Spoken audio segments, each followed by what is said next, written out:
আসলে স্থানীয় সরকার নির্বাচন যেটা বলতেছিলাম, এটা ডিমেরিটসটা কোথায়? চাচ্ছে না যারা, কেন চাচ্ছে না?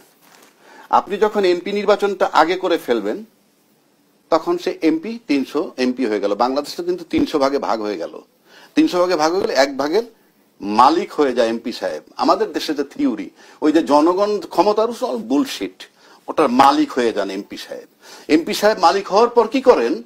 ইউনিয়ন চেয়ারম্যানে কে দাঁড়াবে সে ডিসাইড করে, উপজেলা চেয়ারম্যানে কে দাঁড়াবে সে ডিসাইড করে, এবং তারা যখন সিদ্ধান্ত নেয় তখন বিকল্প আর কেউ দাঁড়ানোর সুযোগ নাই। তখন কি হয়? ইউনিয়ন চেয়ারম্যান, উপজেলা চেয়ারম্যান এবং এমপি তিনজন একত্র হয়ে তাদের সিদ্ধান্ত চূড়ান্ত হয়, প্রশাসন হয়ে যায় তিনজনের কাছে নিরুপায়, এবং সেটা এক ধরনের সাংবিধানিক মব জাস্টিস যাকে বলে, সেটা চলে আসছে দীর্ঘ 53 বছর যাবত।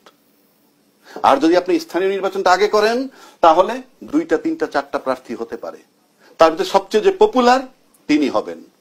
আবার যদি উপজেলা চেয়ারম্যান করেন, যিনি পপুলার তিনি হবেন।